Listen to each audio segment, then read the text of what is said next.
નમસ્કાર દર્શક મિત્રો, હું આપની સાથે છું રાખી અંજારિયા. સ્વાગત છે આપનું કચ્છ ઉદય ટીવી ન્યૂઝમાં. તો દર્શક મિત્રો, જોઈએ આજના સમાચારો વિસ્તારથી.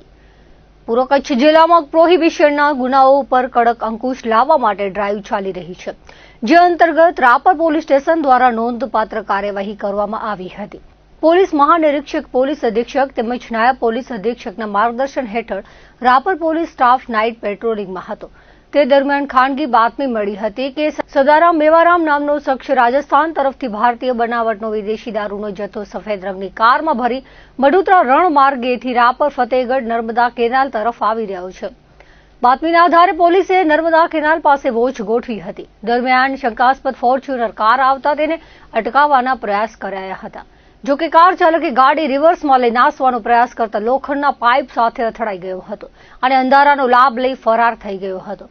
પોલીસ દ્વારા કારની તપાસ કરતા અલગ અલગ બ્રાન્ડની ભારતીય બનાવટી વિદેશી દારૂની કુલ 3,684 બોટલ, ક્વાર્ટર અને બિયર ટીન મળી આવ્યા હતા. પોલીસે કુલ 13,29,000નો મુદ્દામાલ કબજે કરી પ્રોહિબિશન એક્ટ હેઠળ ગુનો નોંધી આગળની તપાસ હાથ ધરી છે.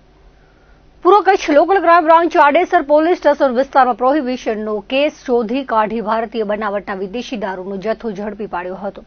બાતમીના આધારે વરણુ ગામ નજીક મેળક બેટ પાસે રણ વિસ્તારમાં વોચ ગોઠવવામાં આવી હતી. ત્યારે કાળા રંગની મહેન્દ્રા સ્કોર્પિયો ગાડી રોકવાનો પ્રયાસ કરતા ગાડી ચાલકે નાસવાનો પ્રયાસ કર્યો હતો.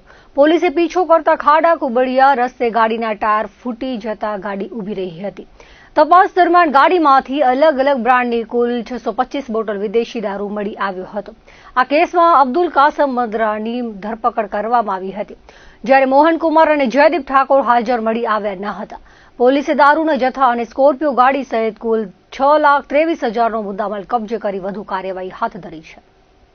નો ડ્રગ્સ ઇન પૂર્વ કચ્છ અભિયાન અંતર્ગત પૂર્વ કચ્છ લોકલ ક્રાઇમ બ્રાન્ચે ગાંધીધામ એ ડિવિઝન વિસ્તારમાં નીલકંઠ પાર્કિંગ પાસે આવેલી જયશ્રી બાબા રામદેવ હોટલમાં રેડ કરી હતી, જ્યાંથી 19.500 કિલો પોસ્ટ ડોડાનો જથ્થો ઝડપી પાડવામાં આવ્યો હતો.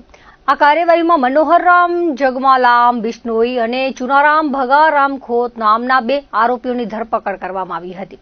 પોલીસે 70,000ની રોકડ, 4 મોબાઈલ સહિત કુલ 4 લાખથી વધુનો મુદ્દામાલ કબજે કરી આગળની તપાસ હાથ ધરી હતી. ફરાર આરોપી દેવારામ ઉર્ફે દેવો ગુમનારામ અને અનિલ મેઘવાડને ઝડપી પાડવા પોલીસે ચક્રો ગતિમાન કર્યા છે. કચ્છ જિલ્લાના પદ્ધર પોલીસ સ્ટેશન વિસ્તારમાં આવેલા અજરકપુર 3 ગામમાં ધોળા દિવસે એક સનસનાટી ભરી ઘરફોડ ચોરીની ઘટના સામે આવી હતી.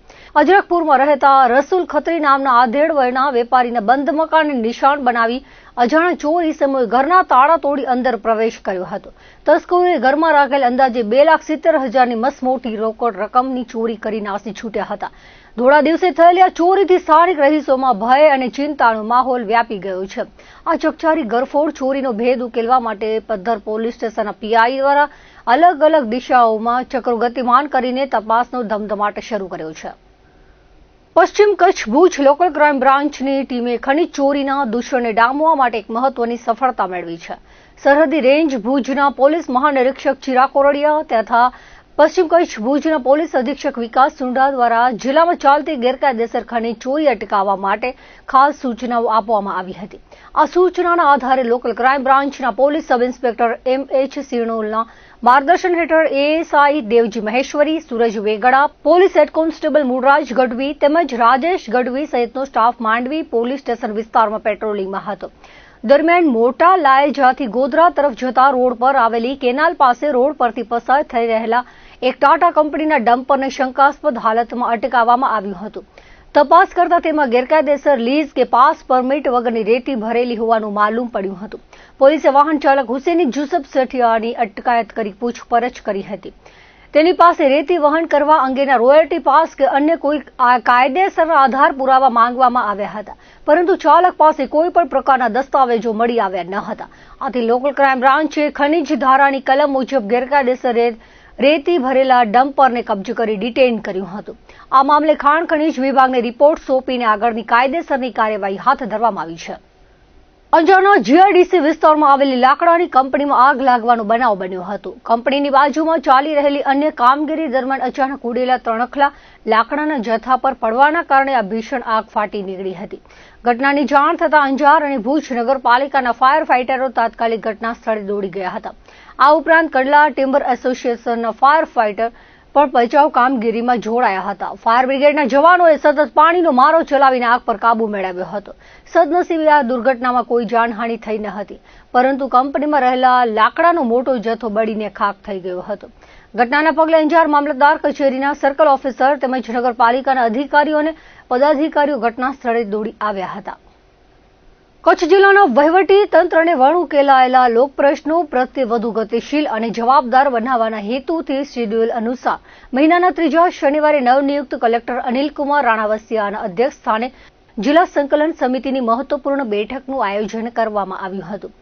ભુજ ખાતે આવેલી કલેક્ટર કચેરીના સભાખંડમાં યોજાયેલી આ ઉચ્ચ સ્તરીય બેઠકમાં અબડાસાના ધારાસભ્ય પ્રદ્યુમનસિંહ જાડેજા, રાપરના ધારાસભ્ય વિરેન્દ્રસિંહ જાડેજા તેમજ જિલ્લાના વિવિધ સરકારી વિભાગના અપેક્ષિત ઉચ્ચ અધિકારીઓ ખાસ ઉપસ્થિત રહ્યા હતા.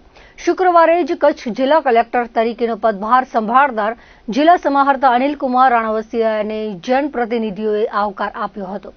આ બેઠક દરમિયાન ખાસ કરીને અબડાસાના ધારાસભ્ય પ્રદ્યુમનસિંહ જાડેજાએ પોતાના મતવિસ્તારના વર્ષોથી લટકતા અને વહીવટી શિથિલતાના કારણે અટકેલા જનહિતના અતિ મહત્વના પ્રશ્નો લેખિત સ્વરૂપે રજૂ કરીને સંબંધિત વિભાગોના અધિકારીઓ પાસે તેની વર્તમાન સ્થિતિ અને વિલંબના કારણો અંગે જવાબ માંગ્યા હતા.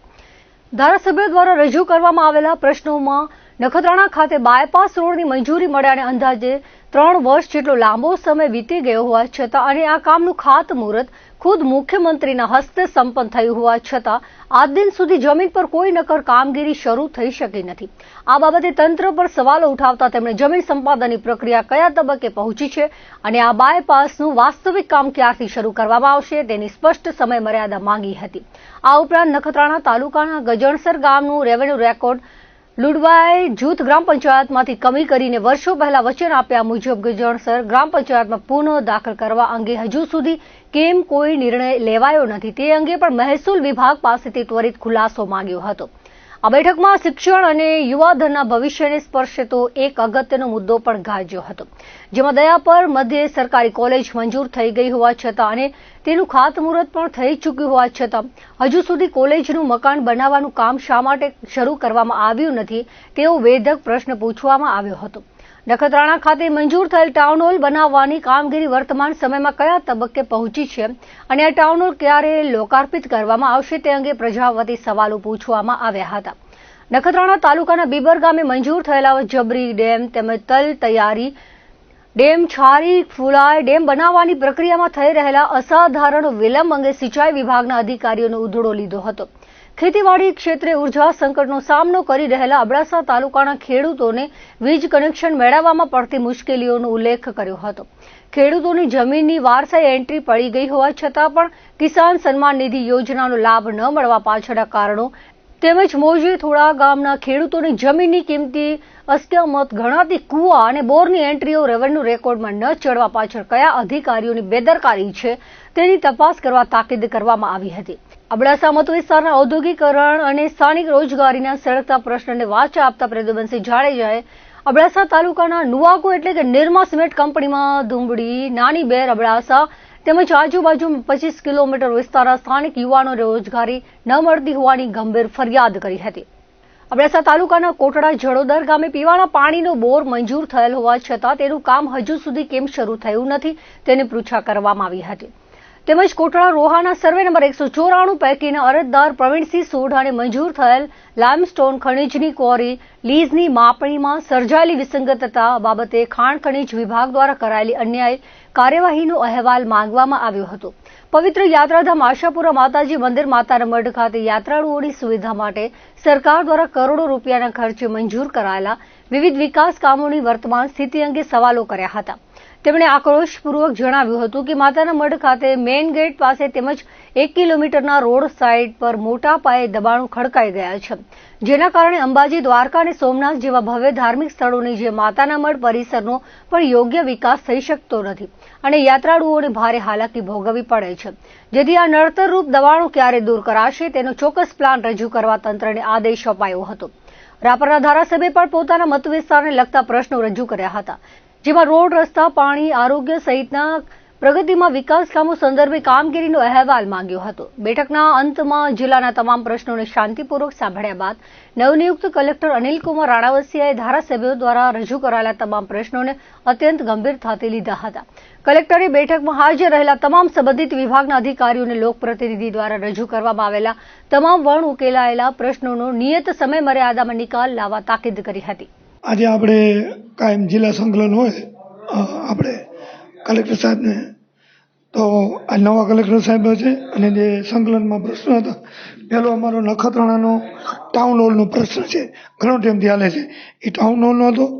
એના પછી આપણે ડેયા પર જે લખપત તાલુકાનું કોલેજની જે જમીન ફોરેસ્ટમાંથી મંજૂરી આપણે મુખ્યમંત્રીશ્રીએ આપી દીધી છે, પણ હજી એનો નિવડો નથી આવ્યો. એના સિવાય આપણે ડેમ છે જાબરી ડેમ બેબર, એને ફોરેસ્ટની જે એનઓસી ને જે બાકી છે એ લેવાની છે.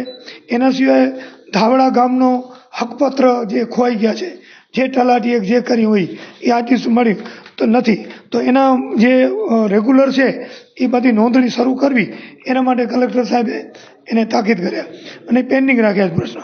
પછી નખત્રાણા બાયપાસ આજે 5 વર્ષથી પાસ થઈ ગયો છે, હજી સુધી કામ શરૂ નથી થયું, તો એના માટે એ કહે છે ટૂંકા ટાઈમમાં શરૂ થશે. પછી વાત રહી આપણે છારી બોલાય પંચાયત 60 પૈકી જમીન છે, તો એનામાં અત્યારે કંપનીની જે મંજૂરી આપી છે, તો એનામાં ગામડાનો ઘણો વિસ્તાર ગામના આવી ગયા છે, તો એ ગામમાં ફરી સર્વે કરે અને ગામને ખુલ્લા કરે. જમીનો ઘણી છે, ભાઈ રામ સરોવર, શમશાન આ બધા આવી ગયા છે, એટલે ફુલાઈ પંચાયત કહેવાય. એના પછી માતાનો મળ ગેટના બાજુમાં એક ભાઈ દુકાનો બનાવી રહ્યા છે, તો એ દુકાનો ખરેખર ચોટીલા, સોમનાથ, અંબાજી બધે સંપાદન કરી અને જગ્યા ખુલ્લી કરે છે. તો આ પહેલાં રહેણાંક માટે લીધા હતા અને હેતુ પર કર્યા વગર એમને દુકાનો બનાવે છે, તો માતાના મળકને એ અડચણરૂપ થાય છે. એ પ્રશ્ન હતો. પછી આપણે ખેડૂતને જે નુકસાન થાય છે વરસાદમાં વાવાઝોડામાં, તો ખરેખર કેટલા ટકા ઓછામાં ઓછું હોય ને કેટલું વળતર મળે એ પ્રશ્ન હતો. એના પછી આપણે આજે પરપ્રાંતિક ખેડૂતો જે આપણા સરદાર શીખ બધા આવ્યા છે, તો એ જમીન ખરેખર કાયદેસર વેચાતી લીધેલી હોય, અહીંયા ખેડૂત છે 3 પેઢીથી, તો એની એન્ટ્રી શું કામ ન પડે એ પ્રશ્ન હતો. એના સિવાય આજે રોડ પુલિયાના કામ ચાલુ છે એનો પ્રશ્ન હતો. પછી લાઇટનો જે લાઇટ 3 ફેઝ ખેડૂતની હજી કનેક્શન દેવાના બાકી છે અબડાસા લગભગ, એનો પ્રશ્ન હતો. એના સિવાય જે અત્યારે ઘઉં ખરીદી ચાલુ છે અબડાસામાં, તો એના માટે ભારદાન નથી, તો એના માટે ખેડૂતને બહુ મોડું થાય છે અને હવે સિઝન આવી ગઈ પાછી બાજરાની ચોમાસાની, તો એ તાત્કાલિક ભારદાન મગાવી અને એ ભરતી થાય.